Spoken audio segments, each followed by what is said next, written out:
Hey guys, welcome back to another episode of Open Minded. Today we talk with Dr. Matthew Savage, who's a chiropractor based in Southampton. He's someone who Johnny and I have both been to see ourselves and found good results with. We go into some of the common problems that people face, some of the ways that we can deal with them, some of the factors which contribute to pain and back pain especially, as well as some of the jobs and exercises which we do which contribute to our pain. But we go into detail about how mental factors play a big role in the pain that we experience. Open Minded is available on all social media platforms, so if you prefer to listen or watch, you can find us on Spotify, iTunes and YouTube. We hope that you find today's conversation valuable, and if you do, please like, comment and subscribe.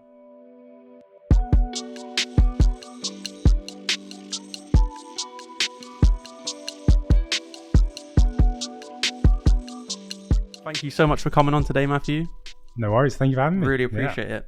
For someone who's never even heard of chiropractor, I think it'd be good to sort of go over like what is actually a chiropractor. So as a healthcare professional, with the emphasis on the nervous system, yes, you have different aspects within chiropractic. I focus on functioning, making the body function at its best, but also focusing on the nervous system, getting it working as it should. Other practitioners, chiropractors, may think it's more of a stiff joint, release the joint, get motion back. So there's different ways of approaching it. I would say I'm more of making the body function better as a whole by the use of our hands. So chiropractic actually means practice with hands. That's its definition. Can't remember if it was Latin or not, but that's its definition: practice by hands. So it's very much hand orientated rather than sort of the exercise based methods that other practitioners use. So how did you get into this? What were you doing beforehand, and then what made you want to be a chiropractor? So as a kid, I grew up playing tennis.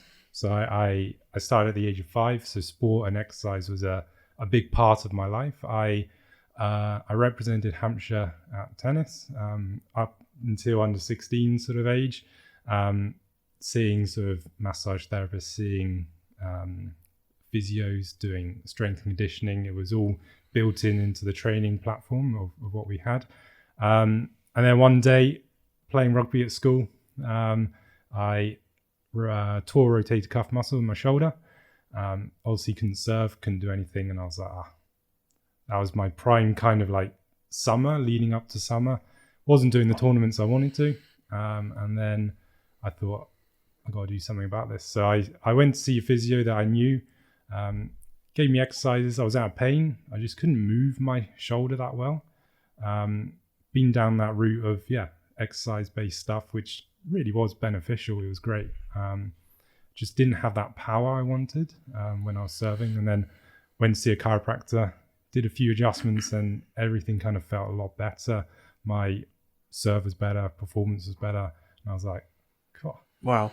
That's something I want to do. Yeah. So I was like, I was in the mind of going through sort of physio or osteopath or chiropractor, and I hadn't really experienced chiropractic yet. So you found this out at school? So it was more of someone recommended, I've had a shoulder issue, go and see this person.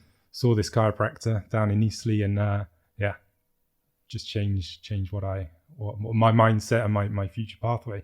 I didn't really know what I wanted to do, but I know I wanted to be hands-on and working, helping people. Yeah, and also not sat at a desk. Oh, I couldn't do that. I didn't.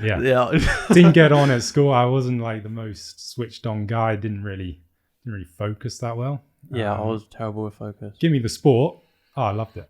And that was something, or DT or something hands-on, which was what I wanted. So this aspect of opening my mind to that side of things, I was all set for it. And it was something that, I wanted to do in the future. And that's basically how I got into it, How old were you when you got into it? Well, when you actually became a chiropractor? So I was, good question. I was 25. 25. And how old are you now, sorry? I'm 27, going on 28, So new to the profession. But it's good. But you're one of the best, to be fair. Like from what you said as well. I haven't seen others, but like you said that the ones that you've seen before, and then Appreciate it. Thanks. Yeah. And you make people feel very like comfortable, and you walk people through things before you actually go into it, which I think helps a lot. Yeah, some people, like we said earlier, no idea what to expect. So the first appointment normally is history taking, do a physical exam, let them know what's going on. If there's any questions, I like to answer them there and then, because if there's questions that haven't been answered by a patient, they don't have the trust in you. As soon as you don't have the trust, there's no going back. Essentially, you got to either regain that trust or you have that trust straight away, and that's it's hard to do, especially if someone's very closed off with the process that needs to be taken. Because if I say, say if you had a disc herniation, it's going to take a long time. It's not something overnight that would change. So if someone comes in and they expect it to be one or two visits because their friend had the same issue and it was fixed in 2 visits, if I then go, actually, it's not going to be 2 visits. It's going to be more like maybe 2-3 weeks of solid twice a week. Let's get you back functioning out of that pain phase. And then, as soon as they hear that, they're like, okay, are you sure that's going to be taking that long? And you just got to guide them through it. It's a journey.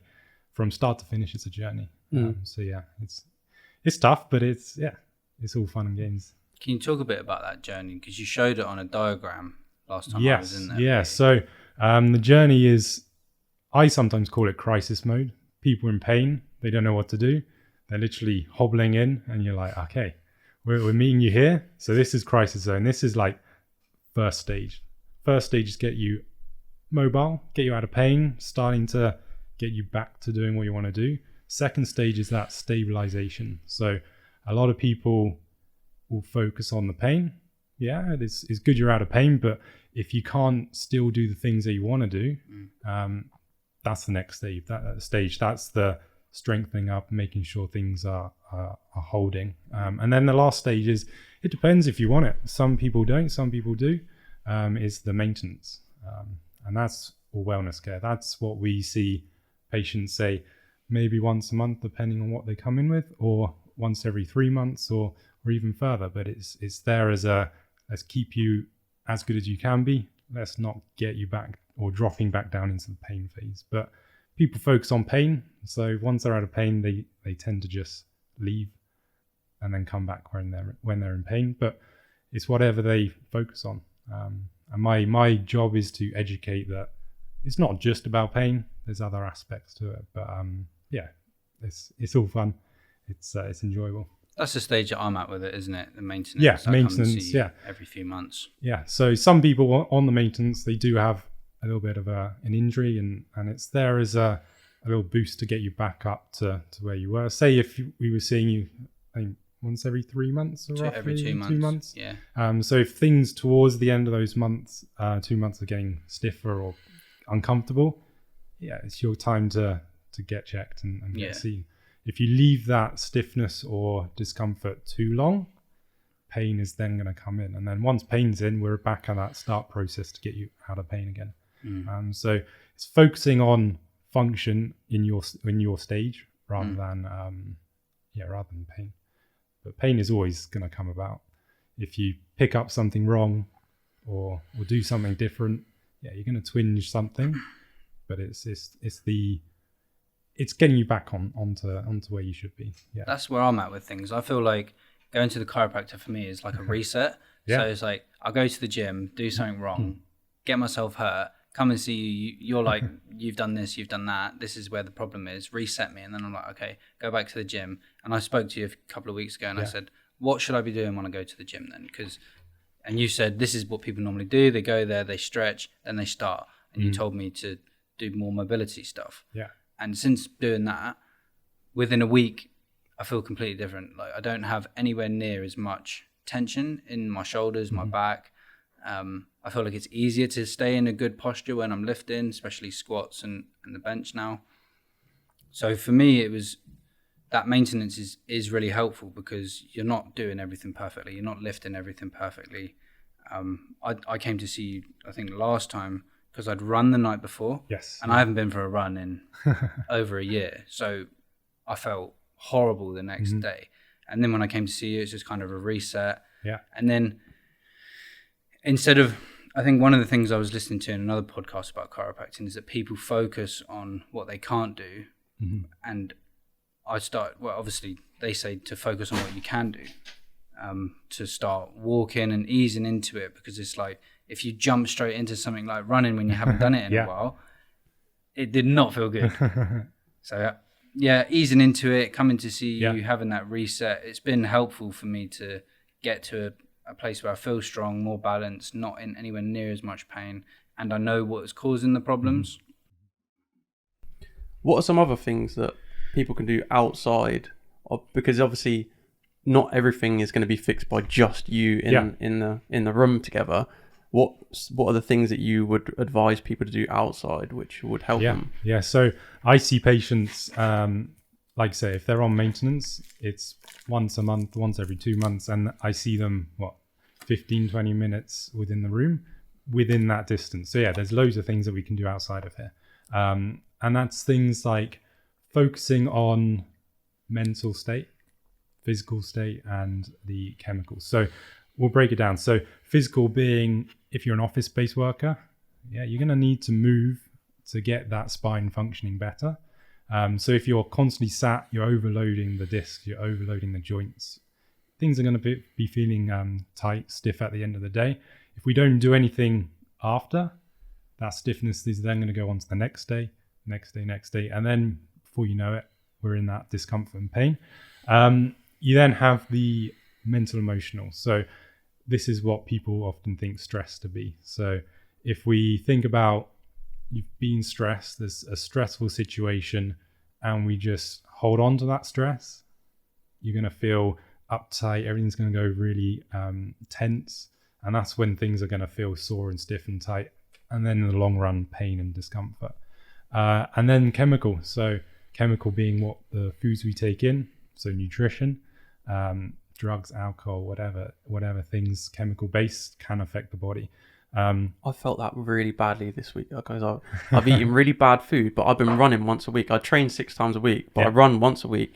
And on my run today, it was just my feet are all fucked. Like everything just like feels horrible and stuff. Because I had pizza, and then I had, what else did I have? Just terrible food, sugar and all this different stuff. So like eating the right food is like massive. Yeah, so carbohydrates and sugars are pro-inflammatory for the body. So people say, I feel really bloated. It's probably because you've had lots of carbohydrates within the day or for lunch or dinner. And you probably feel more tired after that. Definitely. It's pro-inflammatory. It's going to have an impact on the stomach, onto the way your body's functioning as well. My analogy that I give most patients is you have a petrol car and a diesel car, but you put petrol in a diesel car. The fuel is the same. It's under the same fuel for a car.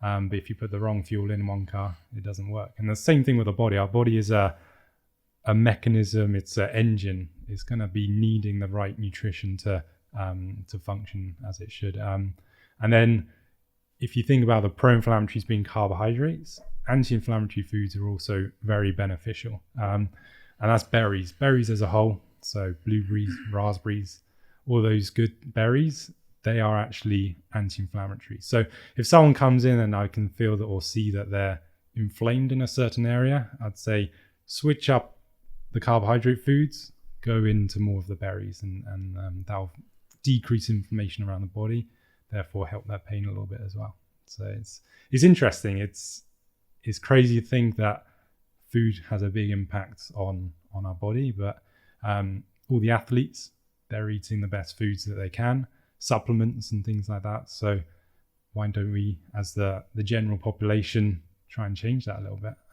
I think that's important, but we'll have our bad days. Yeah, I've had some bad days with food. I remember at uni, I was called what was it? I was called two pizza guy. The Tesco's pizzas. I get through two of those in an evening. Did I feel good? No, but the benefits of other foods, is so beneficial. That's uni though. Oh yeah, you think, what, 2 for £4? Oh, Yeah. I'll take that. And you just live off it. But That's like a pack of blueberries, £4. I know. Yeah. It's the only issue. So yeah, that's the question we get a lot. Or I get asked a lot is, I can't eat healthy because of the expense. But what else are you spending your money on? Alcohol? That's the thing. Yeah, Yeah. that's the thing. I can't spend this money on this because I like to go out drinking a lot. Exactly. Yeah. And I would say just get frozen fruit, frozen veg. It's the same fruit. It's quick freezed. It's still got the nutrition. Obviously not as good as fresh, but you're still getting the foods and it's cheaper. So I always go frozen blueberries with some yogurt, and then also my breakfast being granola as well. So I get the fiber, I get the dairy, and I get the anti-inflammatory foods. So it's those little things rather than the sugary cereals that you get. You can, the granola has got sugar in. I was just about to say that. It has, but you feel a little bit nicer eating it than sort of the Cocoa Pops and all of those other brands. But food and that chemical thing is a big impact onto what we do. Yes, it's not as big as the adjustments or the treatment, but it's guiding that patient from one serious health thing to progressing it into a better healthy person that they can be. And that's it's valuable. It's valuable. So that was the chemical side. Yes. What was the other one? So mental and emotional. If you're stressed, things that we can do outside of here is just meditation. Take 10-15 minutes at the end of the day and just relax. Just get some YouTube up with meditation music or guided meditation and just deep breathe and de-stress. So I really like that. Breathing exercises have been proven to take someone from fight and flight. So that's when we're like really stressed, really anxious, or the commonly known thing is if you see a tiger at a waterhole or a lion at a waterhole, you either do 3 things. You fight it, which I wouldn't advise, or you freeze, again, wouldn't advise, or you flight, or you run away. And your body is designed to increase heart rate, increase breathing in those situations. But when you're stressed, those things still happen. So it's important to really reduce that stress and get you back onto what we call rest and digest. And that's just where the body functions a lot easier. So we do all our healing in our sleep from the day ahead or the day that we've just had. And that's when we go into rest and digest. And that's the mental emotional side and focusing on that. So if something has been stressful, don't just sweep it under the carpet, address it and think, okay, what would I do next time in that same situation? And just trying to adapt to that change. And then the physical being, so tradesmen, laborers, that physical stress on the body is what they do for the work. Physical stress for an office-based worker is that prolonged sitting position, being in that sort of hunched over position at the desk. And just trying to adapt to those changes. If you're labor and lifting, focus on your posture when you're lifting, that less curvature of the spine and just making sure that you're balanced through that movement. And then office-based workers trying to get up, move, just getting movement in the day. The amount of office-based workers I see who have said, I've asked, how long do you sit at your desk a day? And they'll go, 6 to 8 hours. And you're like, 6 to 8 hours just sat solid. Yes, they have lunchtime and things, but I say get up every 20 minutes. It doesn't have to be a 10-15 minute break. It's just get up, walk around the room, sit back down. That's all it is. And that's just key to get the physical stress off of the body through that period of time. What about sleep? Sleep. So sleep is a tough one because everyone sleeps different. My advice is sleep on your back, a few pillows underneath your knees, or sleep on your side with a pillow in between your knees. It's important to get around 6-7 hours sleep, sometimes 8 if you've worked quite hard through that day, if your body needs that sleep. We often now we get poor sleep, especially when we're connected to our phones to our laptops. We don't just. Whereas before COVID, I reckon this is has had a big impact for a lot of people. Is work would be leaving the front door, walking or cycling or getting into a car and going to work. Now work's been brought home, and you can't switch off as easily as you could when you're working at an office or outside of your home. So we're always connected to the laptop. So I would always say 2 hours before you go to bed, switch laptop off, phone off, put it to one side, and just let your body relax, and then you get better sleep, I would say. That's something that I've done recently. I bought an alarm clock, and I leave my phone in my living room, and then I just set my alarm clock. But I also set my alarm on my phone, so I've actually got to get up and get and turn the alarm off, and that has literally helped my sleep so much. Also, reading a book before bed, just reading a chapter, and I fall asleep instantly. Yeah. So the reason why is the computer screens or mobile phone screens has the blue light. Everyone has heard this blue light thing, but it's actually increasing your brain waves within your brain. So it's constantly firing, constantly switched on. I had an episode of this, must have been last week. The new Warzone came out, and my friends were like, let's play. So I was on it, and it was probably about 9:30, 9:45. We switched it off, and I went to bed, and I went straight to bed, and my eyes, my brain and eyes were just like twitching and firing. I was like, what's going on? Normally I'm asleep and I'm gone for the night. But yeah, that was an interesting thing that I thought, okay, I need to change what I do. So yeah, since then haven't played that late, and then just been having better sleep.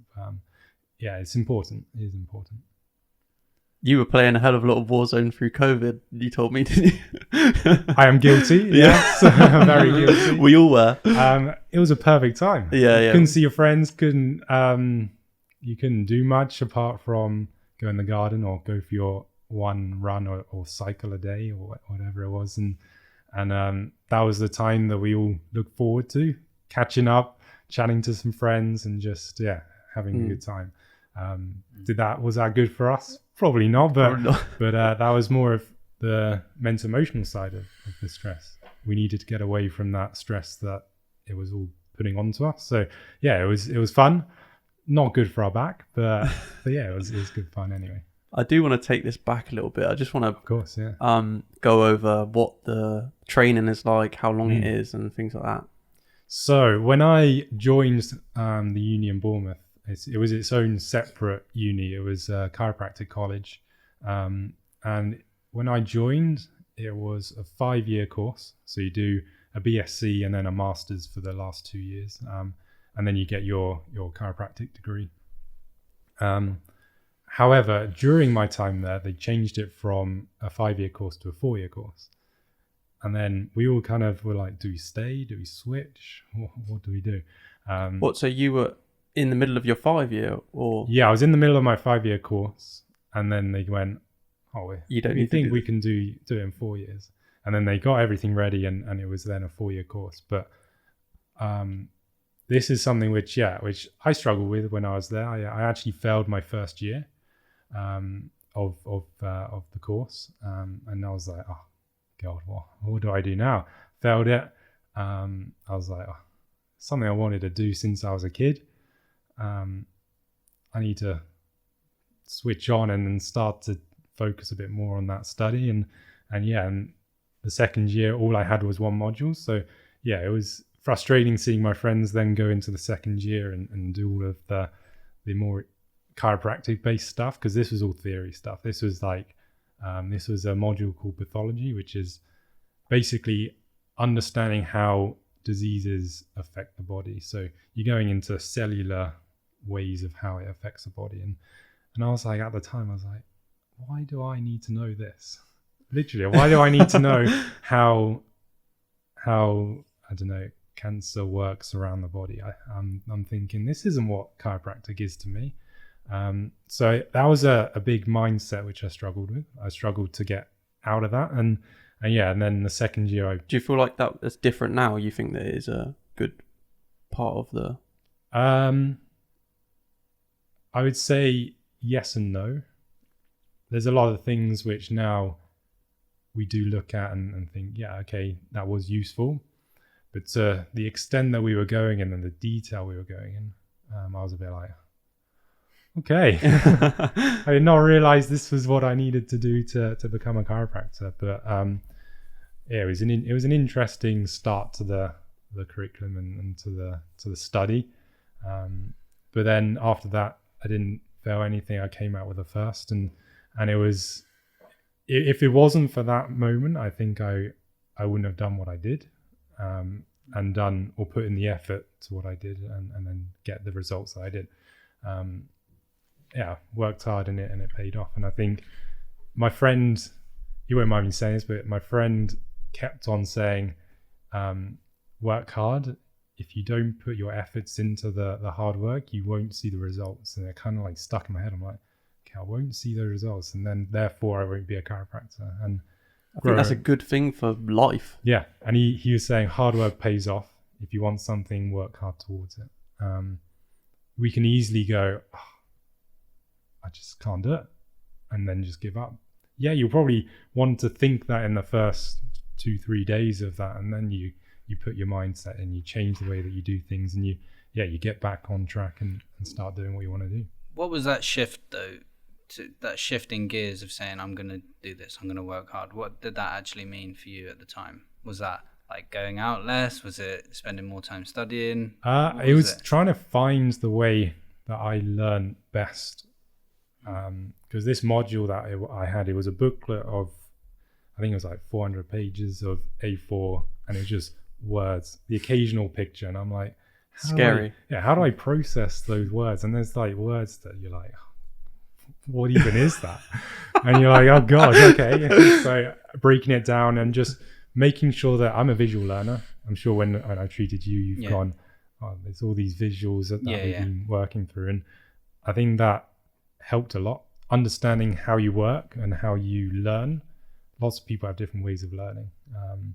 Some people can just read it and then memorize. We had one friend that could do that, and I was like, God damn it, how are you so good at this? Yeah. And then I had another friend who liked to speak it and talk about it, and I'm like, I can't listen to you all day. So it's just trying to find your way of doing it. Mine was visual, so I just read the page and think, how best can I make that into a diagram? Once I put it into a diagram, it kind of set and stuck in my mind a bit more. So yeah, it was a tricky part, because I also failed my A levels as well. And you go from failing A levels and you're like, oh, I'm not going to be able to get into uni. And you're like, oh, that's one step back. The next step back being that failed module and failed year at uni. I was like, you often think, do I give that up? But I've worked hard. Maybe that module was different, and it was a completely different thing to what I expected. So trying to change the way that I did that module meant doing it, completing it, first 2 years of it gone. I don't have to worry about that, and then focus on the more hands-on aspect of the course. It was a challenging moment, because you like, at that time you think, God, that's my life gone.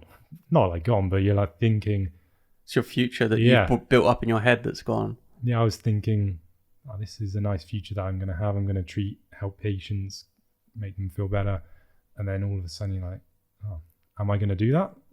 You question it and you think, what do I need to change? And yeah, changing the way that I learned or finding out how I learned was best. Don't you think that was like what you had to go through though? That was just like a really good life lesson of like, I don't care, I'm going to do this anyway. Yeah. Because I had that with things that I've done before, and I look back at it and I think I needed that. That was something that I needed. It wasn't meant to come just like that easy for me. It was meant to be hard. Yeah, I think it tests you and it makes you think about it more. If you don't think about it and you just sail through, you will then soon get to a point in your life where something is testing you, and then you then have to do that process. Some people it's earlier on in life, some people later on in life, but you all have that test. I think it's better the earlier you find out. Yeah, because otherwise and then you just changing what you do at that point, and then you can adapt to the future. Yeah. There's something which I found or read, which was quite cool, on this sort of basis, and it was who you are now is not the person you were a decade ago, and it's the person and it isn't the person you'll be in another decade. Therefore, if you don't like your current version, you have the power and the ways of changing your future. And I think, looking back 10 years, you're a different person to now, and in 10 years' time, you'll be a different person to where you are now. And I think that's a strong way of looking at life. You will change. Some people will change for the better. Some people will change for the worse, but you will change for the better in the future at some point. Whether it's small or big, you will change, and that's cool. I think that's cool. I think it's all about your belief. I think for me, something that I've realized so much recently is what do you believe that you're going to be? And I think if you are so negative about life and it's like, oh, I'm never going to get anywhere, it's probably where you're going to be. But if you think, I want to be a good person, every day you're striving towards, like, and thinking about it, like that direction of, I want to be a good person, I want to do this, I want to do that, you're most likely going to end up there. Yeah. Your thoughts will then turn into actions. That's another thing that I've got down as well, that our thoughts drive everything, our success, our happiness, and the direction of our life and more. So if you have those positive thoughts, things will change, and things will be if you have those positive thoughts, things are going to be a lot better and a lot more useful in the future. Your emotions manifest in your behavior and your speech, don't they? Which then influences your environment. So if you're just, I fucking hate the world, I'm never going to be the man I used to be, all of this stuff, like, everyone around you is going to be like, I don't want to listen to that, and then you're going to start losing friends. And I know people like this, and they say, I'm never going to be who I used to be, and they live in the past, and they say, I could have been this, I could have been that, and it's like, no one cares about what you could have been. It's not important. It's about who you are today and where you're going. And what I've realized, I only kind of articulated this yesterday, but when people live in the past like that, they're often very unhappy because it looks like they're not going anywhere, that they're stuck in this place that's uncomfortable. And then the people who feel good about themselves and are positive, it's because they've visualized something down the line and they looked into the future and they see something good.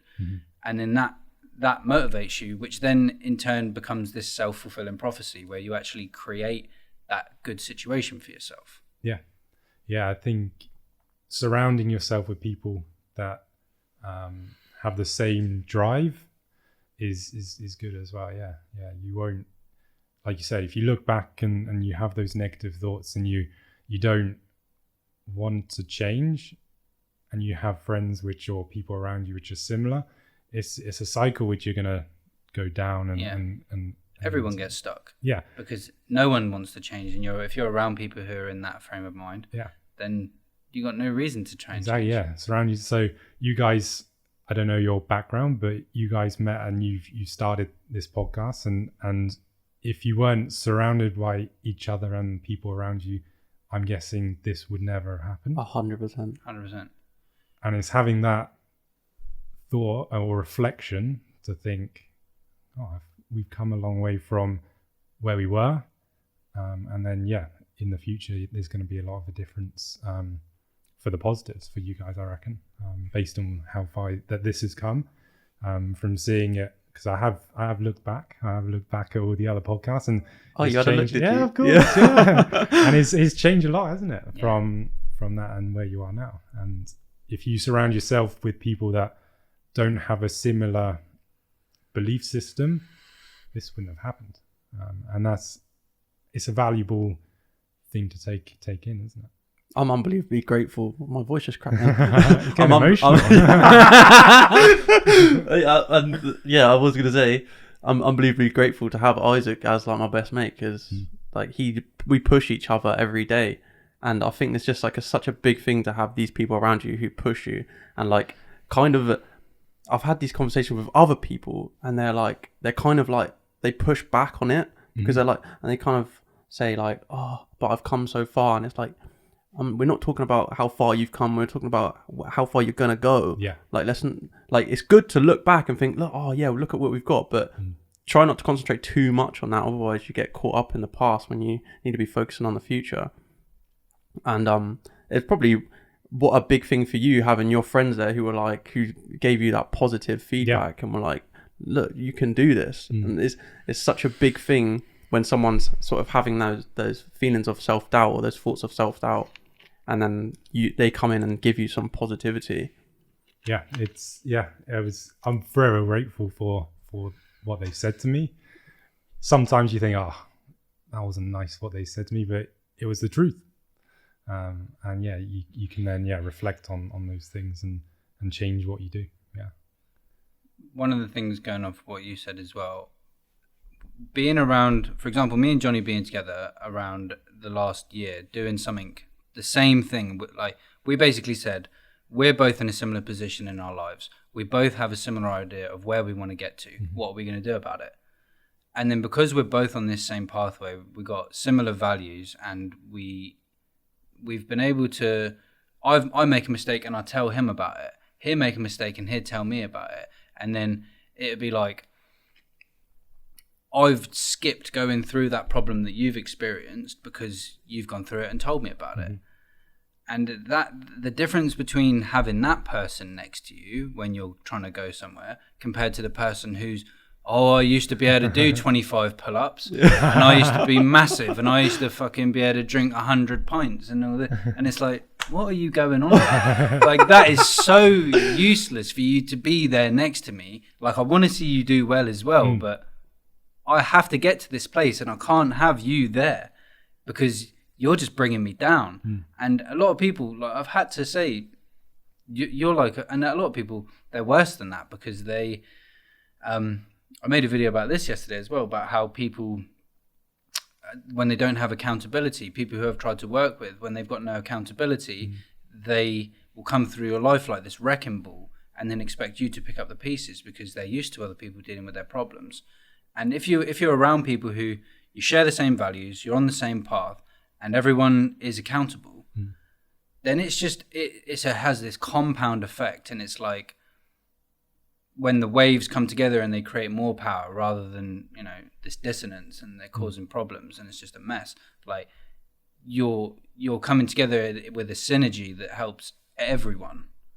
So I think that has sped up, like fast-tracked my learning in the last 2 years by surrounding myself with the right people and being around people with a good mindset and absorbing that kind of way of going about things. Yeah, I would agree. Yeah, massively. One thing that I do want to ask you is, for people who are like looking into like getting a chiropractor or whatever, is there a good way of finding a good one? Everyone's good in their own right. Every chiropractor's had the training to be a good chiropractor. I think the thing that sets one from another is probably communication.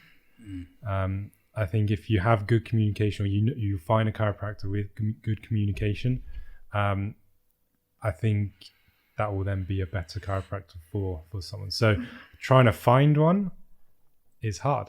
Yeah, it'll be hard, but you can go on what we call the General Chiropractic Council. So that's the regulatory body for chiropractors in the UK.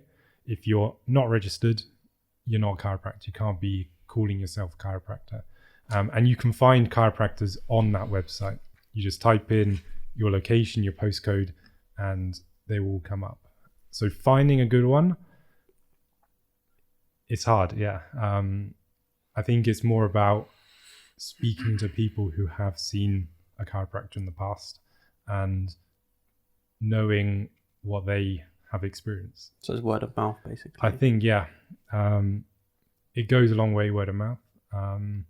Yeah, we can put all our marketing into something, but if you can't get the results or communicate well, I think people will then drop off. So finding a good one is more of speaking to people who have seen a chiropractor before. and finding out which one suits them or suits you the best. Because there's different techniques in chiropractic. There's the adjustments that you see online. You get the pops and clicks. So that's more of the manual adjusting. You then have different techniques, which is something called SOT, which is sacral occipital technique. And that's more using more of a softer approach. So there's people probably have seen them, but there's these wedges that we use, and that's called blocking. So you put the blocks in certain directions to change the way the pelvis sits, therefore take pressure off of the nervous system. And if you're someone who doesn't like the big adjustments or not keen on that, then finding someone with lots of tools in their toolbox is very valuable. And you won't know until you see them, until you have that initial consultation. In most clinics, there'll be at least one or two different chiropractors who are good at different things. So if you see someone and you're like, didn't really get on with that, just let them know, and they can then refer you to one of their colleagues, whether it be more softer techniques or whether it be more nutrition based stuff, whatever. There's loads of different avenues, and just finding that one person is key, and it's useful. It's useful to have. Answering your question, it was just more of word of mouth, I think. Word of mouth. And I've referred everyone. Every person who I know who's got any problems, I've said, just go see Matthew. And I try my best to sort them out. Yeah, you do a good job. But I think the way that you communicate about it is different. So you talk a lot about what's the thing that you wanted to show. So I found that really useful. So that's basically a cross section of a nerve. So you have the spinal joint here. You got the vertebral body. You then have the disc, and then you have the nerves that exit in between. So the nerves here, they need space to breathe. It's like a hose pipe, essentially. So if you were gardening and you had a kink in the hose pipe, you won't be able to water your flowers or plants as well. So if there's irritation to the nerve, the electrical impulse going through the nerve to those areas it supplies won't get the information it needs. So there's three areas to a single nerve. You've got the motor, they go to the muscles. You've got the sensory, picks up your pain. And then you have the autonomic, and they go to the organs, glands, and blood vessels. They regulate your stomach releasing acid and the function of the stomach. So if we were to look at someone's pain, the sensory nerve, that's only about 20-25% of the single nerve, and that's the one we focus on the most. And I find it important to explain that there's different areas. There's two other areas. There's motor going to the muscles. If there's irritation onto that nerve, we get tightness, we get fatigue, spasms, and we get, you tested me, weakness. We can get weakness within the muscles as well. So someone comes in and they're feeling they can't lift their arm up, and it's not painful. It's probably the weakness within the muscle, and less irritation onto the sensory nerve. And the sensory nerve is a weird nerve. It is a weird one. So people can come in with tingling, numbness. They can come in with hot or cold feeling in certain areas of the skin. So you find some weird, or patients will explain some weird things. And that is more the sensory nerve. And then the last one, the autonomic nerve, which people don't think about. And it's important that we do think about it, because that's how your body works. So if you think about the nerves at the top of the neck, they go and supply the head and face. If there's irritation to that nerve, yes, you'll get pain in the neck, but you could get headaches, migraines, anything like that. But you can also get spaciness, dizziness, low energy, memory trouble, brain fog. So those things can be apparent if that nerve's irritated. And that's the autonomic nerve, the brain fog things, and the lack of concentration from time to time. So I like to dive into a bit more info. So people come in with pain, you're going to see people in pain. The next step is to, yes, this is why you're in pain, but this is also why you may be experiencing some other symptoms. If it's the nerve, we should be able to change a little bit of it. If it's the organ itself, I put my hands up and I go, I can't help if it's the organ. So that's then when I would refer off to see, or for the patient to see someone different. And yeah, some chiropractors would say they can help completely. Some chiropractors will refer.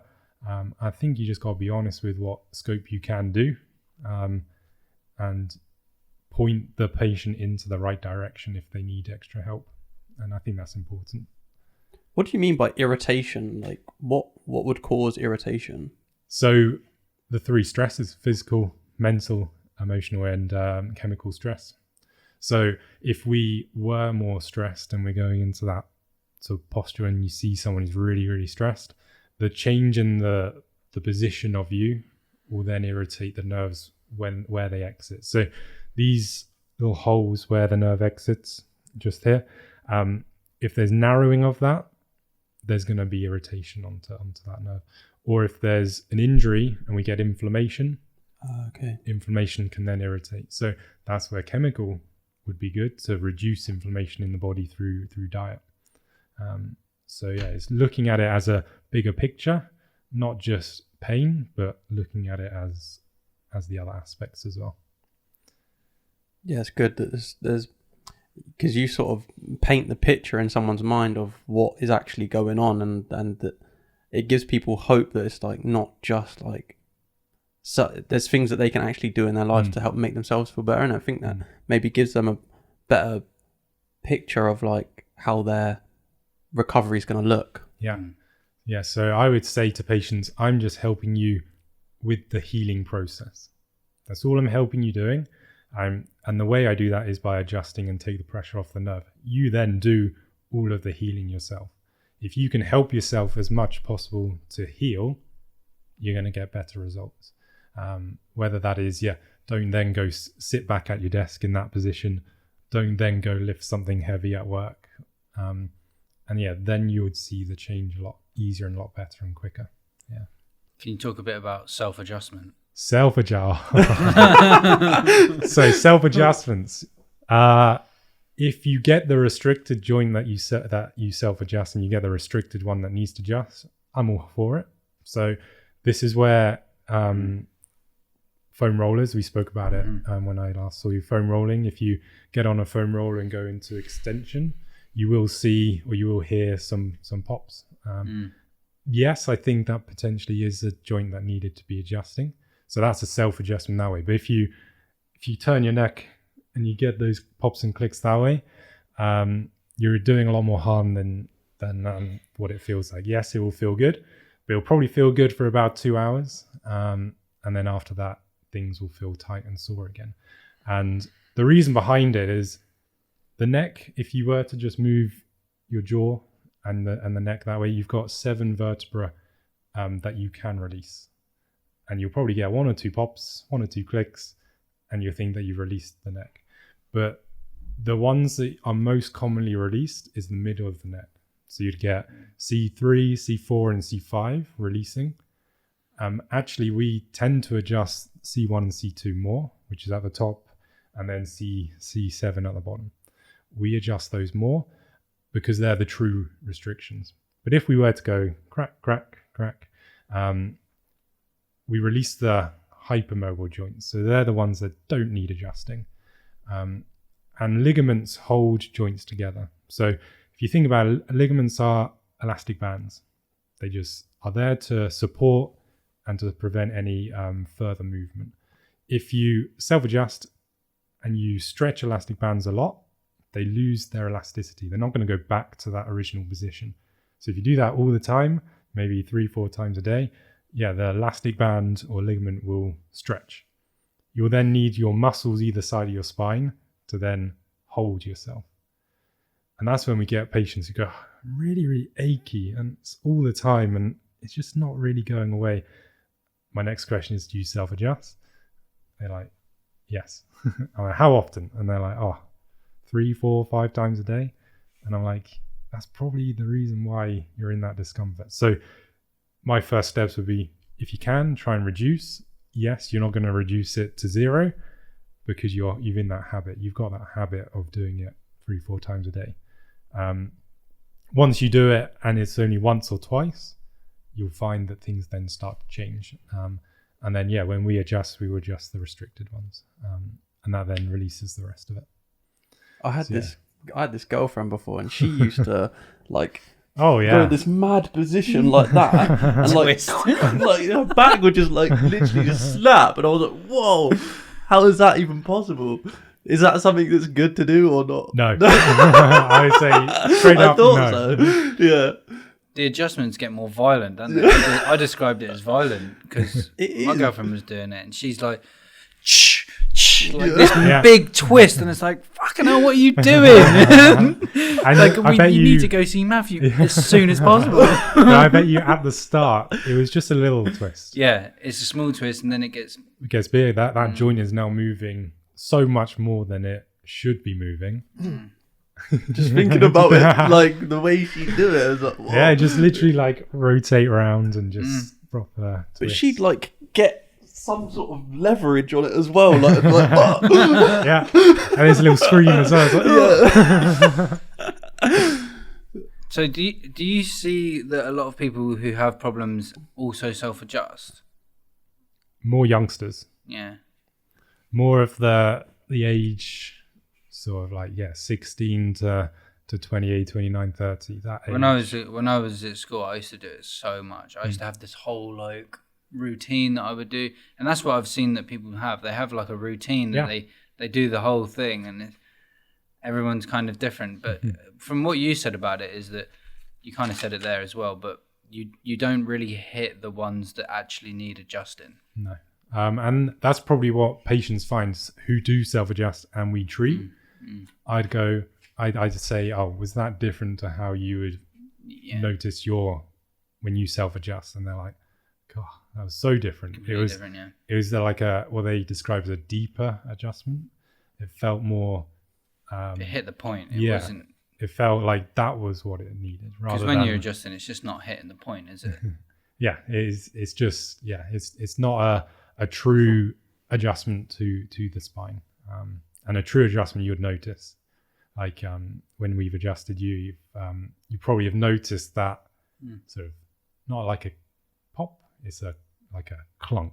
And you're like, that's the spot. Yeah. That's the one that needed it. Yeah. The self-adjusting is something which we've seen a lot, but more of the youngsters that come in. Yeah.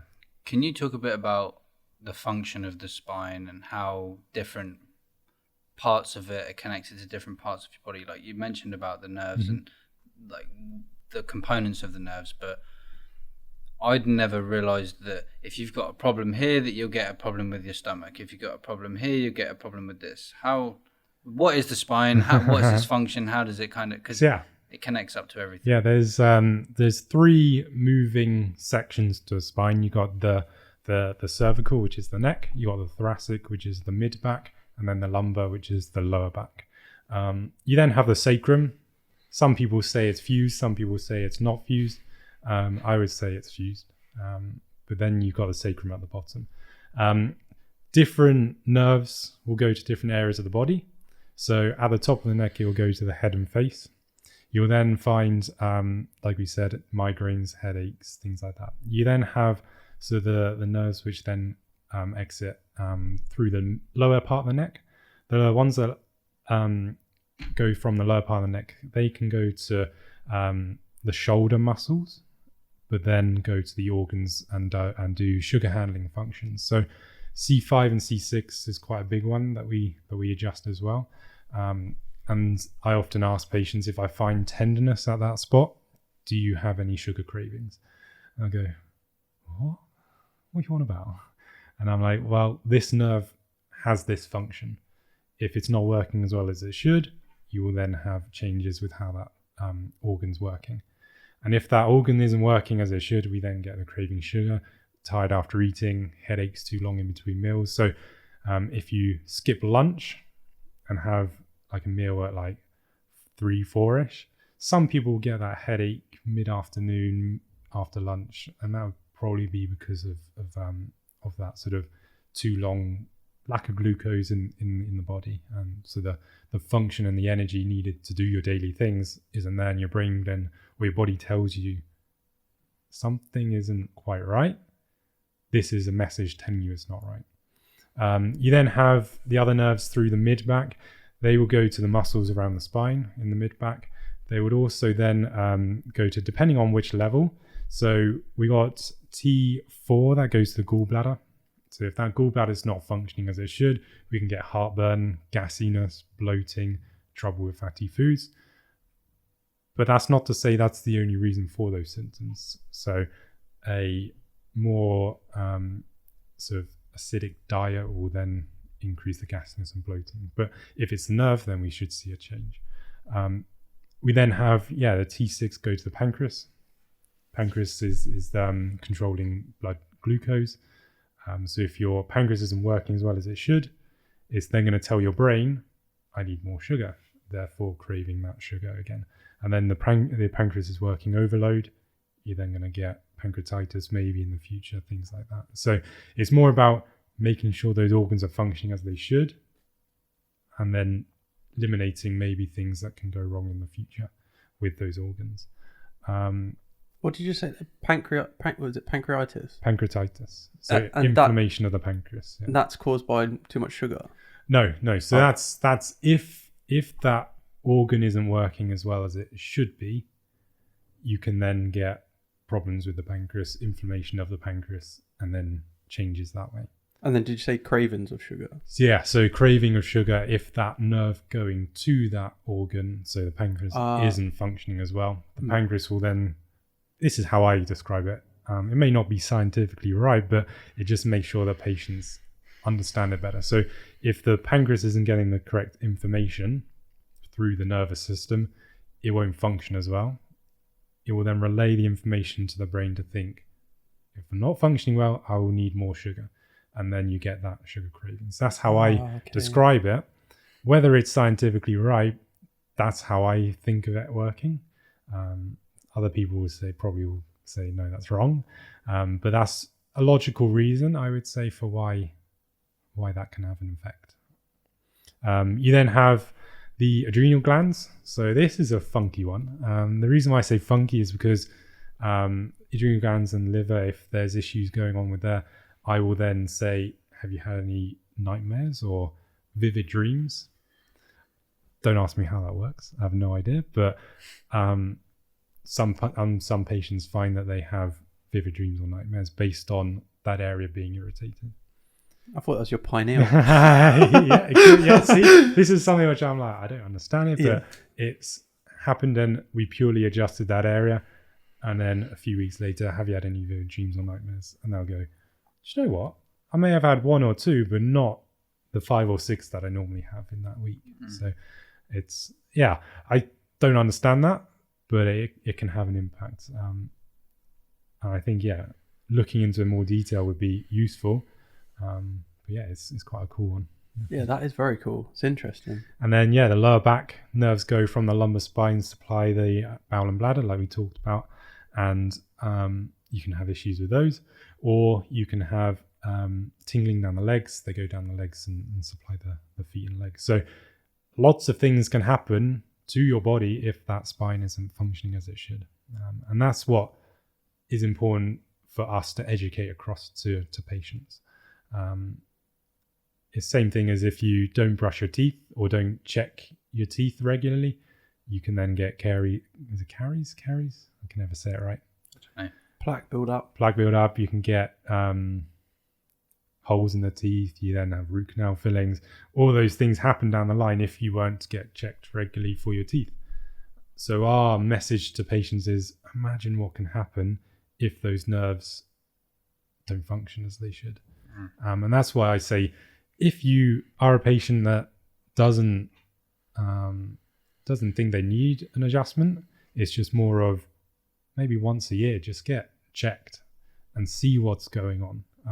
And that can have a big impact as well. It doesn't have to be regular, just something that's to check, like a follow up with a dentist. Those things. Can you see things like quite far before they happen then? It's what we call pre-framing. So framing up a patient. So if they come in with a disc herniation and you've got them out of pain, I would then pre-frame. You're not fully recovered yet. If you were to pick something up wrong, you're likely then to have a disc herniation again. As long as they know that potentially that could happen, they then won't come back and say, what's going on here? You said I was feeling good and I was feeling all right. And yeah, you can pre-frame that. You can notice that things like that can happen in the future. I say it as a precaution more than anything. And say, you're likely, if you were to carry on like you are, things could then come back and start to cause you pain again. Similar to how you came in when you first came in to see me. So yeah, it's one where you can never predict the future with a patient, but you can try and let them understand or know that potentially things can creep back. The thing that I found interesting from speaking with you is that you've got this knowledge about how everything is interconnected in the body. And I remember coming to you saying, I'm sat at my desk and my toes are like curling up and I'm almost on my tiptoes, but with my toes curled up. And you said, have you been stretching your calves? I think it was around when I was squatting or something. You're saying I didn't Do you stretch. have good ankle mobility or good knee mobility? And if you have poor mobility in certain joints, your muscles will tighten. Going down into the foot, causing the toes to curl up a bit. Yeah. And as soon as I went and stretched my calves standing on the stairs for a few days, that problem has never come back. And when I start to feel it happening a little bit, I know I need to stretch my calves. So now we've allowed you to identify potentially what can be causing that tightness or discomfort, and you to do something more about it at home. Like it's more of that preventative rather than cure. If we can prevent things creeping back at home, it's a win for you and it's a win for everyone else, because you're understanding the body better as a patient. And yeah, it's people really don't understand the body when they come in, and that first appointment, the only thing you focus on is making sure they're in less pain and then drip feeding the education down the line. And it's on that voyage that a patient voyage comes in, get them out of pain, get them stronger, and then making sure that they can maintain it. I can see, I've been looking at Johnny's legs, right? My legs are quite straight like that, and your legs are quite wide open. So I don't know if that's what. I remember you talking to me about that, something to do with your glutes. Yeah. Pull in your legs and it makes your legs sit wider in a relaxed position. So yeah, I don't mean to make Johnny feel uncomfortable. He's just got tight glutes. But let's say I'm here. I'd have just run 15k. Yeah. No, I'm not saying that. But like, what's that about? Because I remember my dad used to sit down. His legs would be like fucking. That's just called being a man, son. They look like them two microphones. I'd be worried if they're like that. Giving birth. That's what it looked like. And like, I remember you used to always sit like that. And before I came to see you, I used to always sit like that as well. My legs would always be my knees would be so far apart, and that was what was comfortable. And even now it does, the way I'm sat right now, it does feel a little bit uncomfortable with them being really straight. But I don't know if I've not stretched properly. I've just done squats this morning and stuff like that. So I don't know. Can you talk a bit about that as well? Yeah. So 2 aspects, I would say. I'm nervous now. 2 aspects. One being the makeup of the pelvis. So depending on different countries and ethnicities, I would say, depends on how open the pelvis is. So you see more Asian people or weightlifters, unbelievable, amazing technique, unreal squat technique, only because, well, not only, but the training's there, but the anatomy of the pelvis is more open for the hips to get better mobility. So they would be generally sitting more open with the legs. Speaking of the muscles, the glutes, yes, they attach onto the hips. So if they attach onto the hip joints, and if they're tight, they're going to contract and rotate the hips open. So if they're tight glutes, you'd often find weak adductors on the inside of the legs. So if there's weak adductors, you won't be able to bring the legs inwards as much, and the glutes are so tight that they're overpowering. And we see, I'd say, most patients walking in have tight glutes because of the sedentary lifestyles that we have now. We're constantly sitting, we're not active as much, we're not moving as much, and that just causes those glutes to tighten. So yeah, the muscles, they allow us to move our joints. If they're tight, so say my bicep, if it was tight, I'd be like this and I wouldn't be able to straighten my arm. So you see all these big bodybuilders, they got elbows bent because they just can't physically get the arm straight. And that's where the bicep would be tight. Similar to the hips, if the glutes are tight, it's going to rotate everything out. And then that's why we would sit with more open legs. Yeah. I feel like my inside of my leg, like my groin area, is really tight. It's probably because you can. So if you've got tight glutes, you will probably have tight weak adductors. So is that what they're called, adductors? Is it? Yeah, on the inside. Yeah. So there's a group of I believe 3 adductor muscles. We just classify them as adductors. And if you're tight glutes, you often use your adductors more to keep your legs inwards. Otherwise, your legs are just going to go completely out. So if your adductors are feeling tight and stiff, it's probably because they're overworking, trying to go against the way that your glutes are working. So yeah, I can feel that in my legs right now. Yeah, like I have to do a lot of stretches on the inside because it it's like really tight. But I came into you from like my back, my lower. I can feel it right now. It's because of my running. Yeah, and it was like these. You explained it, and I saw the little figurine that you had, and it was like sort of the nerves, sort of is it like 4 nerves that come out on your back? So yeah, so you got L4, 5, and S1. When we talk about that, that's the level of where the nerve exits. So say that's L4, that's L5. That'd be the nerve that exits. So L4, 5, and S1 nerve, they form together to form the sciatic nerve. And that's the biggest nerve in the body, and it's the most common nerve that can get irritated. So these are the patients that go, I got pain in my buttock, and it's going down my leg, and it's in the back of the leg into the foot. I'm getting tingling, I'm getting numbness, and that's due to that sciatic nerve. However, the sciatic nerve can still be irritated and not give those symptoms. So that'd be someone's going, just really local lower back pain and really tight glutes and just really irritated glutes. And that can be the sciatic nerve as well. But the main thing I remember was the pelvis rotation, wasn't it? Yeah, that was it. That was the key. You do have some people think that you don't have movement in your SI joint, but the SI joint would be where your pelvis, the 2 parts of the pelvis meet the sacrum in the middle. There should be some movement because when we walk, pelvis rotates one way and the other way. So if you bring your knee up on the right, it'll rotate backwards and the left will go forwards.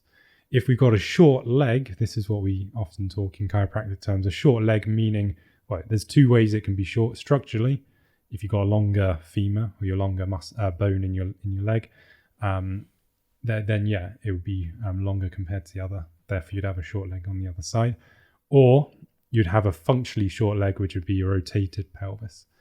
When we say rotated, I don't mean everything's just completely rotated. It can be a few millimeters rotation. It can be a millimeter, but that will then overload the joint, and that can then cause the discomfort in the lower back as well. Well, I had I broke my ankle when I was younger, and it went through my growth plate, so my ankle never grew again.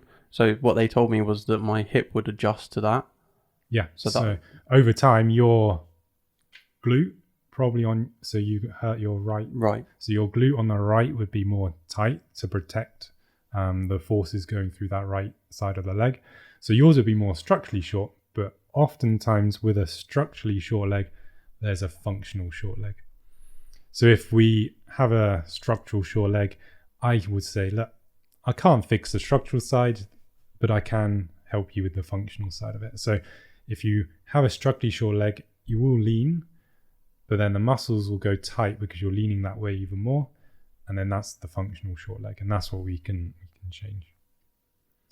when someone's, say for instance, I run, would I put more weight on one side? So yeah, you would probably, without looking at your running, I would say probably put more weight on your right leg. Yeah, because I've got a big blister on my right foot. I was going to say, is if that's on the same foot. And that's because technically you've got further distance for your foot to land. Okay. So you're having more of an impact force on that right side, which would probably stay why you've got a blister. What kind of thing can you do in that? So situation? structurally, you'd have a heel lift.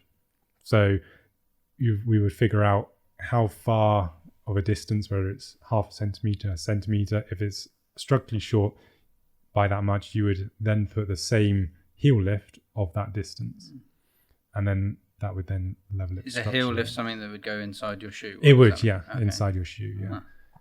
And that way That's you can change that way, eliminating that functional short leg, because over time it will then go short. Yeah. So that's something we need to think about. Yeah, I need to think about that. That's interesting. Yeah. So whether it is have a play with some folded up paper at home, put it in your shoe, cut it so it's fitting the shoe, see if that changes how you're feeling. Yeah. Adjustments on yourself, like from other chiropractors that you work with. You've had that before, haven't you? Well, you get it a lot, don't you? Yeah. So I would get it probably once every 2 weeks, or if I'm in more of that discomfort tightness, I go every week to get sorted. I get it mainly because the job that I'm in, working, we're always leaning over the bench. It's 9 till 6, physically doing hands-on stuff. I've never really sat down unless we're taking new patient and we're talking about the history. So I'm constantly leaning over a bench, which is probably the same height up to my knee. So I'm constantly bending forwards. So for me, everyone's personal with it. For me though, that every 2 weeks just keeps my body as good as it can. And then on top of that, we've then got the physical, which would be the sport and the exercise, things like that. So I would say if you're more of a person that would be bending forwards, sitting for a long time, then it would be more worthwhile thinking about how the distance of the appointment. I've treated a lot of athletes in the past, and I would say the regularity just before your event. So I would say about a month before, we increase your regularity a little bit, get your body ready. Increase a little bit after the event. So say if it's a marathon runner, I'd say let's see you twice before you go, and that's a month before you go. I'll see you twice in that month. I then see you twice in that month. You come back after the marathon, and then we'll slowly space out to get your body back to full recovery. So for me, it's more about my body functioning as it should. I get a lot of headaches, so functioning better would be less headaches. I can't get rid of my headaches, but I can make them less noticeable and more comfortable. And then also getting the body just working as it should. So it's food for thought for people who don't understand their body. It can be important to then have the adjustments, then for them to notice, actually, this has changed and it's been better, and I've quite enjoyed it. There's one thing that I like about you is that you don't, like with other chiropractors, they sort of say, "Oh, come back each time, all the time." You sort of say, "Oh, well, you do this amount and then see where you are, and then see if you need to come back in a month's time, or and it's sort of like, it's not like this all the time thing." But like you said, that's good that if someone going through some sports or something, that it's more. That you bring them in more. Do you know what I mean? So that's like fibromyalgia. So fibromyalgia patients find that the cold affects their body more. So maybe we would space it a little bit closer together in the colder seasons. And then in the summer, we space it out a little bit further. So it's adapting the body to the change in the environment. I've been treating a few patients in that way, and they've found it much more beneficial than, say, every 2 months or every 3 months we'll get checked. We may do once a month in the winter times, so for 4 to 5 months, just getting you back to or feeling as good as they can. And then in the summer, we then may go every 3 months, every 2 months, depending on the environment that they're in. So same thing with athletes a bit closer. Same thing with laborers. In the summer, they'll probably work a bit more because they got longer days, the sun's out. Maybe we would see them a bit closer to help them fulfill their work. I had a guy actually in my previous practice who was a plasterer. He had a shoulder issue, but that wasn't the reason he came in with. He came in with lower back pain. We got the lower back pain out, and he was like, I feel like I can go back to work. However, my shoulder is not working as it should. I was like, why didn't you say? I said to him, anything else that we can check? And he's like, no. I'm like, why didn't you say that when we first saw you? And then we started doing some shoulder work, got him moving better. And then he was thinking about quitting being a plasterer and retiring. And after him mentioning about the shoulder, we worked the shoulder, and he then was like, I can do so much more hours than previously. And he was able to then continue with the work and the job. So people think, we're just neck and back, but no, we're much more than just that. The whole body, the joints, everything. And that's I think a misconception a lot of people think. That it's just back. It's just back. But no, it's not. It's more to do with the holistic approach to healthcare, essentially. Yeah. Well, I suppose joints, just anything with joints as well, is just that's because I see. I've watched quite a bit of TikTok and Instagram and YouTube videos, and they do like things with like clicking fingers and stuff. Yeah. What can you say about what does that do, like the pulling out of the fingers? So there's video X-ray of someone adjusting their fingers. So doing the pop there. I am physically getting that joint rather than doing the neck, because there's one joint that I was targeting, and it would be that one that I clicked.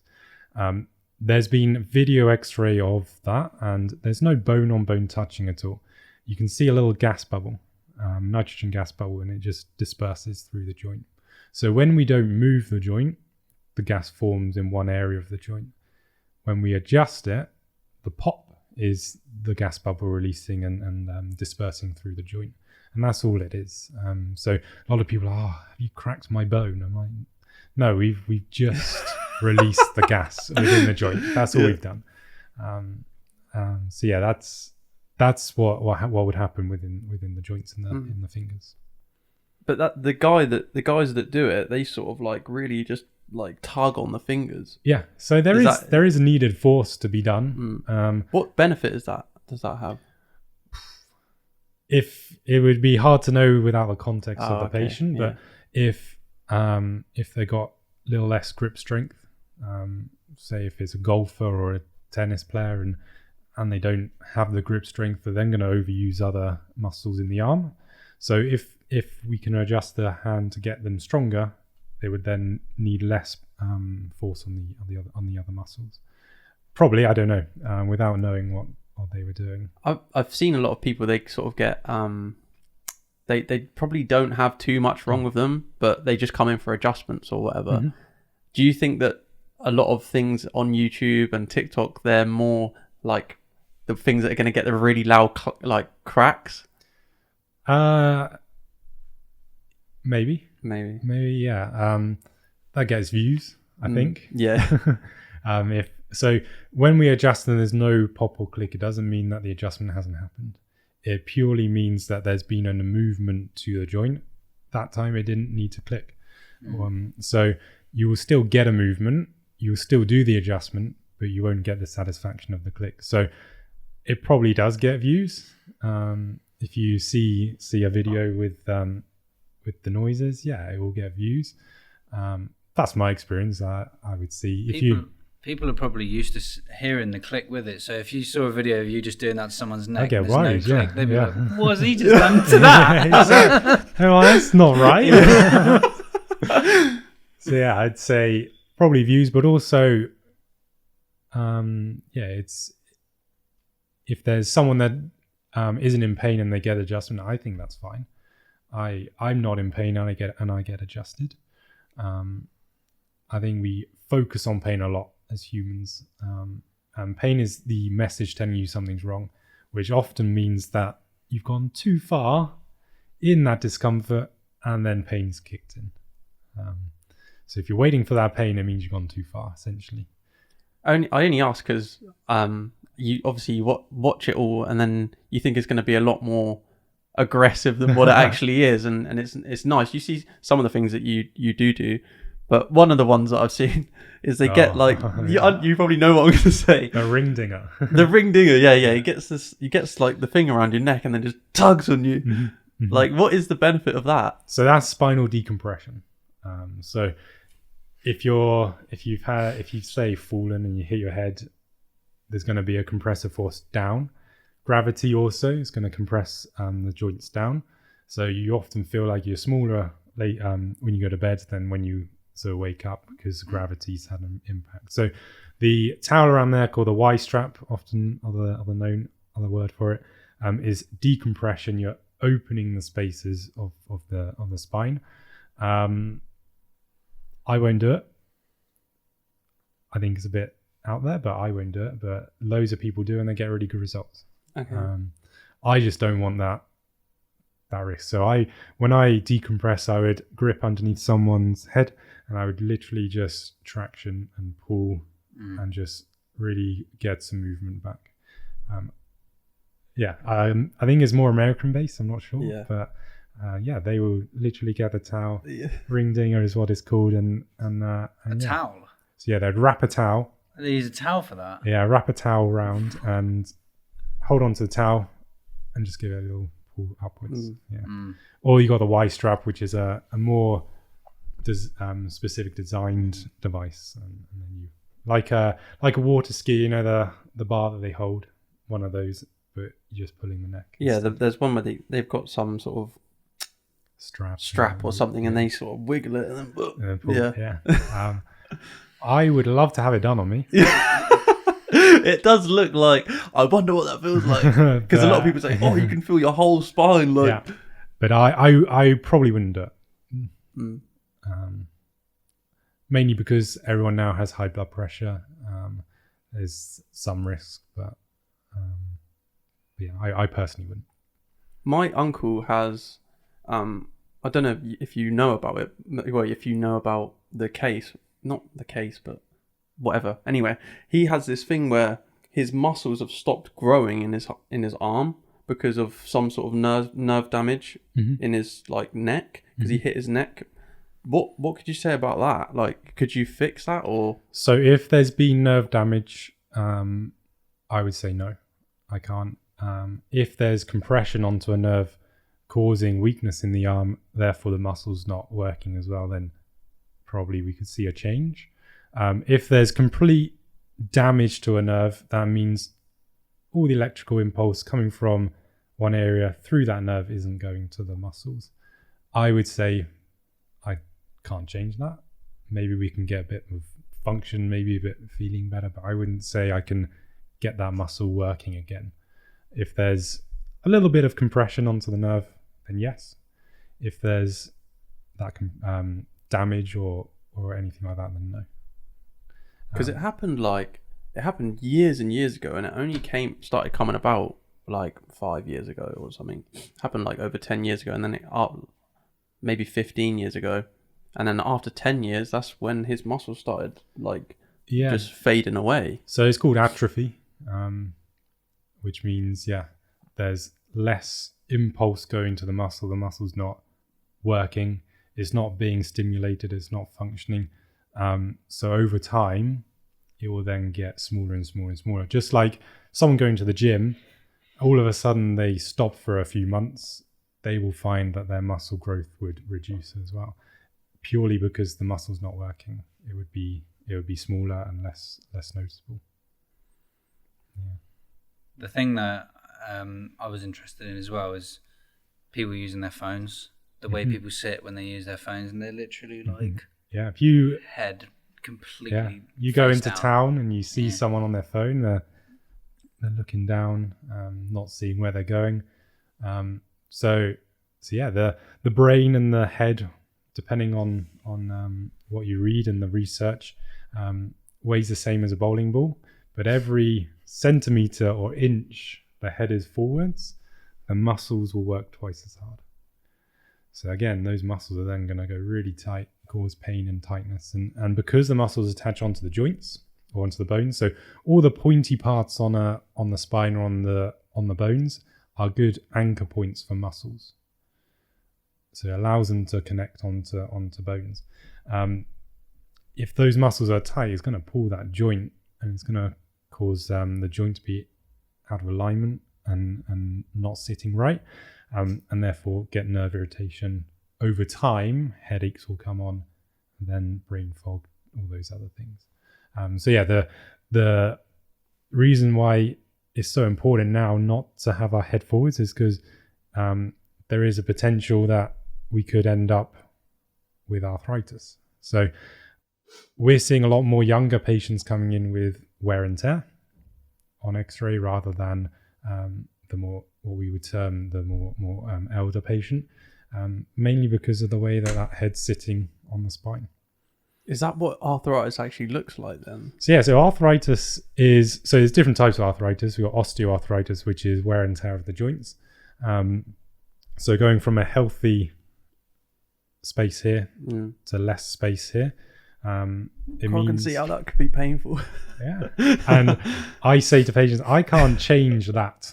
I can't change that. I could potentially change that, but to the point where it would be relief. It won't fix it. It won't get rid of it, but we can help manage it. What is the best thing for someone to stop themselves from getting to that point? So lots of water, lots of active movement, less movement and like head tilting forwards, and see a laugh coming. And just having a good posture and good balance within the spine. Yeah. Or avoid any injury. So if you were to have a traumatic blow to the back or to the neck, this joint's not going to sit right. Surgery will then happen. Yes, it will get rid of the pain, but if surgery's happened and the joints are moving as it should, overload onto the joints will then cause arthritis. So arthritis or wear and tear is basically the body protecting itself. So the body will protect itself if there's more irritation onto the joint and there's more movement onto a joint. The body will go, that's not normal. I need to relay more calcium and lay down calcium. However, it won't do it in a nice fashion. It'll do it in an unorderly fashion, which is all these bony bits. So what's that with calcium? So bones are made out of calcium, and that's what gives them its strength. So in order for the body to protect itself, it tries to stop that movement from happening where there's wear and tear. So if you were to rub onto the joints, the body will want to stop that. It will then go, I need to put calcium down to stop any further movement, and then it will just cause the what we call osteophytes, which are bony horn-like structures, which are the pointy bits around here. And then those bits are rubbing on each other, and that's where the pain is. So that then brings inflammation up, and then causes all that discomfort. And what? And you said something earlier about things being fused, and I heard something. I was listening to on a podcast there. You're talking about backs being fused. Mm-hmm. What does that actually mean? So surgically fused? I suppose. Yeah. So say if you had a disc herniation where the disc here protrudes back onto the nerve, which we see a lot of. Imagine the disc being a jam donut. So there's the doughy bit on the outside, and then there's the jam on the inside. If you were to press down on a jam donut, the jam will squirt out and then go push into the nerve. So the discs are like that. They have a softer bit on the inside and a more stronger bit on the outside. If you were to press down or damage the disc, the jam on the inside will push back, and that is essentially a disc herniation. If we see patients and they've got a disc herniation and I'm not getting the results I would expect, I would go refer them to GP and maybe look for MRI, some sort of imaging, and then they will consult the consultant. Consultant will think or lay up a plan, whether it's injections, whether it's surgery. They will then take the pressure off and put screws in, and that will be a fused vertebra. So therefore, the vertebra won't be able to move at that level, so it's stuck in that position. And the idea is to make sure that nerve is free. It's not getting irritated. And that's what the fused vertebra tends to be. Or you can have congenitally fused. That's just where you're born with a fused vertebra, where there isn't the separation of the joint. It's literally all one bit of bone. That must be painful. I feel like they would get used to it, the patients. Oh, okay. So they wouldn't know too different. They just won't have good range of motion. Yes, over time it probably would get painful. But yeah, there's different ways. So if someone comes in with that fused vertebra, I wouldn't do the adjustments that you see online. I would be a bit more gentle around that area, and then I would work the muscles around, because those muscles are probably going to be tight to protect, and that then can cause achiness. So that's what I would do. Different people do different things, but me, that's what I would do. Yeah. What are some bad? Have you seen any like bad things with alcohol? Like what's the bad effects of alcohol on your body and like on your joints or whatever? So alcohol in small dosages, it's okay. And when I say small, a glass of wine or a half a pint of beer. Half a pint. Half a pint. Yeah. Alcohol has different impacts onto the body. It affects the liver. Liver function then goes. You will then see yellowing of the skin, yellowing of the eyes, jaundice. So if you see a baby that's just been born and they're yellow, it's because they've got jaundice, because the liver hasn't functioned yet and things. So alcohol has that impact onto the body. I don't know too much. It's not something I've dived into a lot of, but I know it has an impact on the liver. I know it affects dehydration of the body. So therefore it would affect the joints being a bit more sticky, a bit more stiff, less mobile, and just feeling generally tight and tender. But other parts of liver or alcohol on the liver is huge. But luckily, liver and its cells has the ability to heal. Not fully, but if there's complete what we call necrosis, which is death of an organ. So if there's part of the liver which has got necrosis, then we would say that won't be fixed. But if there's a bit of damage, then yes, the liver will then be able to heal and function. Which is why blood tests, they'll find high liver markers. And then when you stop alcohol and stop drinking, it will then lower a little bit as well. Hopefully mine's lowered now. I would say, because you are now... I'm 20 months. 20 months sober. Yeah. That's amazing, yeah. Yeah. And you feel the benefits of that? I feel benefits of everything. Yeah. Everything. Sleep probably better? Sleep's only better now because I was having a lot of panic attacks because I wasn't sleeping. Over the weekend, I just didn't have any sleep. So yeah, I was having a lot of panic attacks and felt anxious all the time and all these different things. And like my mental state and how I feel, I'm a lot more motivated to get up and do things. And overall, everything is positive with stopping drinking. Obviously, I mean, you could say you don't see your old friends as much, but people who tend to be out drinking a lot aren't the best of influences on you. So it's all positive for me, really. How do you feel? I feel the same. I feel like I'm so sensitive to anything now, though. Yeah, same. That's one thing that I realised. Like caffeine, all these different things I didn't realise. I can't have any of it now. I can't have any caffeine. That was the one thing that it really shocked me, because I thought, why am I still feeling anxious? Why have I got so much anxiety? And I looked up online, caffeine. I'll drink like 5-6 cups of coffee a day. Yeah. Cut that out, pretty much gone. Like it's crazy.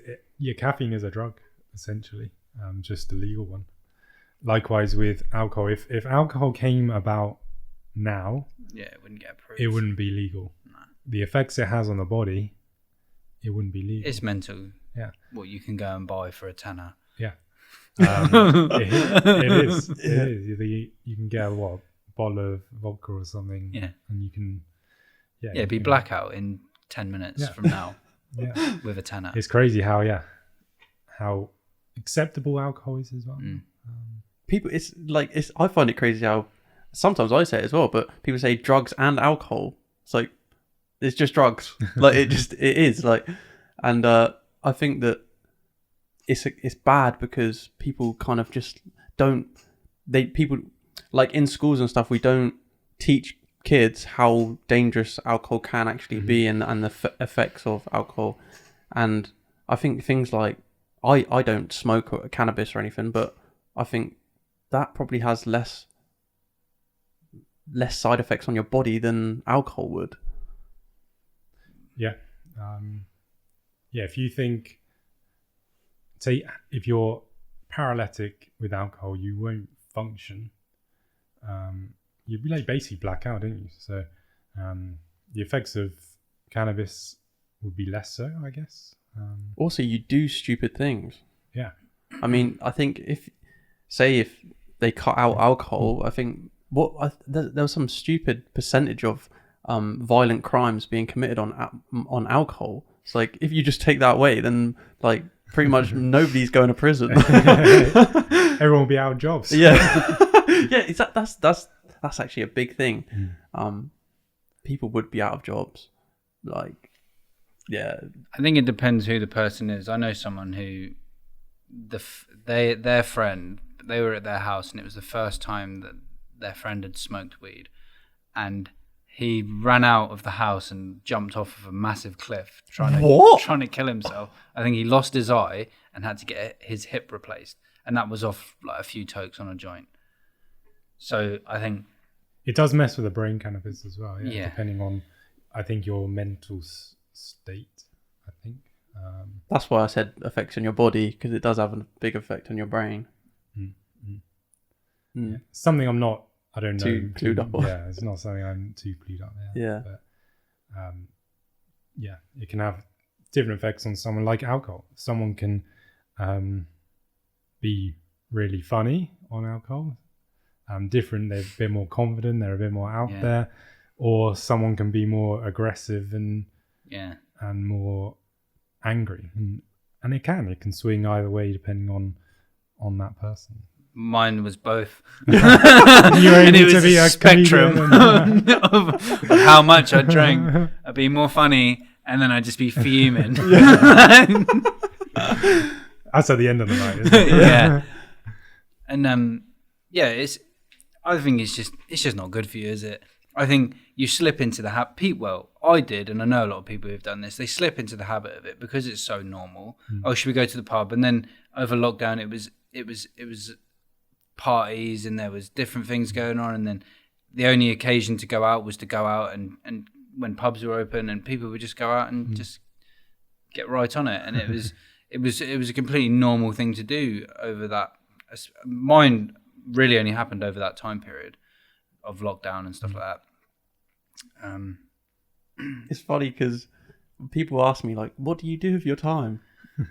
Well, like, what has everyone ever done? Like, how, I don't understand, like, this is the only thing that people do. Yeah, find your passion and do your passion in that time that you would have been drinking. Exactly.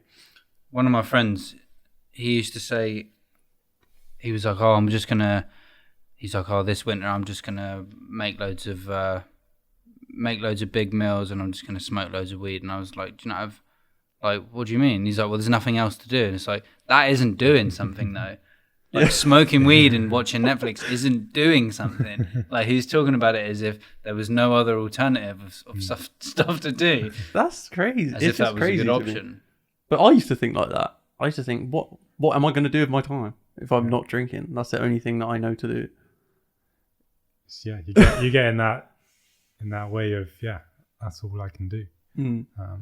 But there's much more to it than that, isn't it? Life, it's going out and exploring things, or If you don't feel up for it, probably watch a film and just have a quiet evening. Or if you want that social side, check in with your friend and get out and meet up. It doesn't have to be fancy. Everyone thinks, oh, go on, meet up, I got to go do this, do that. No, just get them round and chat or go out for a walk. Meal or something. Yeah. Something that is a change of scenery to what you're used to. I think that's important. Change of scenery is good. Yeah. Definitely. Because you can be stuck inside, which probably what the lockdown was not ideal for. Stuck inside, but when things opened up, everyone was a little bit cautious. But if you're out and about walking, getting fresh air, then change of scenery, doing something different. Getting out in nature actually helps your stress levels as well. It doesn't have to be 2-hour hike around a forest. It can just be hearing the nature, so the birds, the whatever sound out of the city. So just getting into nature. That change of scenery is massive, especially when you're stuck in some way of thinking and you've got kind of a rigid thought pattern. It's just plunging yourself into something different, even if it is an hour or whatever. It's just good. I've enjoyed that a lot. Cycling up to Bournemouth, you go through the New Forest. It's amazing how close that actually is for Southampton, and it takes 10 minutes to get there, and you can get on a train different. and you can be in there for 20 minutes time. Take your bike, have an explore. You can go to a restaurant or a cafe or something and enjoy the nature rather than city stuff. But everyone has their city person in them, don't they? So it's just getting out and doing it. I think that's what we lack as humans. We're like, we won't do that. We won't do that today. It's just getting out and doing it. Like this morning, I could have got out and I didn't have that energy to go out and do something. So you just went outside. You don't have to do a big old gesture or a big old thing to get that change. You can go outside, and if you don't have a garden, just walk up and down the street. Just get out and fresh air. Wonderful. So just to wrap it up, I think if we ask you, is there anything else you think is worth mentioning? Anything else you'd like to say? Just on like the principles of chiropractic. If anyone wants to find out more of the philosophy behind chiropractic, there's 33 principles, and each of them have been set out basically the philosophy of chiropractic. Some of them are complex, some of them are easy to understand, but there's 33 principles which, if you want philosophy or what we do, it's the reason behind what we do. So have a look at those and then if you want any advice for chiropractic or anything, then I'm sure you can get in contact with us and see what we can do. Where is it that you work? So Bedford Place in Southampton, and I'm open there Monday afternoon, Tuesday all day, Thursday all day, Saturday morning as well. Wonderful. What's the best way for people to find you? So it would be probably Googling Avenue Clinic. That's where I am. Googling that, my info's on the website there. Cool. Thank you very much for coming today. Thank you for having me. That was amazing. Really appreciate it. No, thank you. Thank you everyone for listening to the Open Minded podcast. We'll see you later.